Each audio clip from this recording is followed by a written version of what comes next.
Let's do a full face of She Glam makeup. I'm going to start off by filling in my brows with this 2-in-1 brow pencil. I'm pretty sure I got this in the darkest shade. It doesn't come with any labels on it. Drawing some strokes of hair with the other side. This is really good. I give it a 10 out of 10. I mean, my brows look perfect. For foundation, we're going to use the Skinfinite Hydrating Foundation. This is in the shade Honey. Look how glowy it is on the skin. Okay, skin is giving luxury right now. Look at that. But seriously, this is stunning.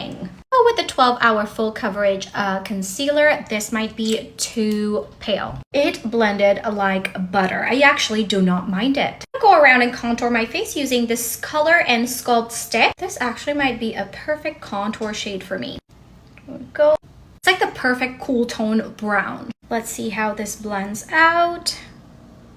Wow.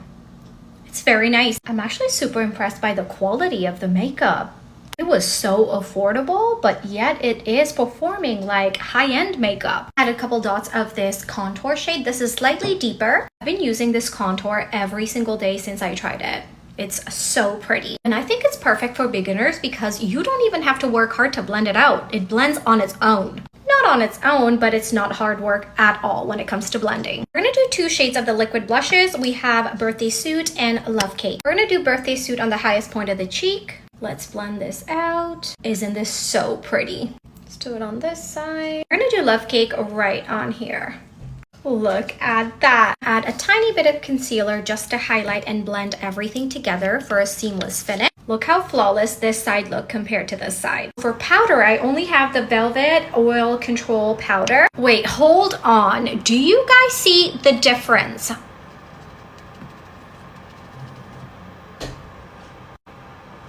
Okay, we love this powder. I'm gonna set everything with this powder foundation and I have it in the shade Butterscotch. Okay, wow, do you guys see the difference? I should definitely try this on its own. I added a little bit more blush. For eyeshadow, I'm going with this Ambitious Aquarius palette. Look how stunning the colors are. I'm gonna film the eye look in a separate video and I'll be back. And this is what I created. I was feeling a good 2016 eye makeup look, so this is what I came up with. I definitely want to keep the lip super neutral. Okay, this lip liner is very creamy. I don't know what shade it is because it does not specify. This is in the shade Encore Energy. Oh, beautiful. Look at that. This lipstick applies like a satin lipstick and it dries out matte. I unfortunately have tried it before and it has not worked out for me. This is a different shade. I'm hoping this does not crumble on my lip like the previous one did. Finished off with a little bit of highlighter and this is the final look. Tell me you're not obsessed. This turned out so pretty. Let me know what brand to do next.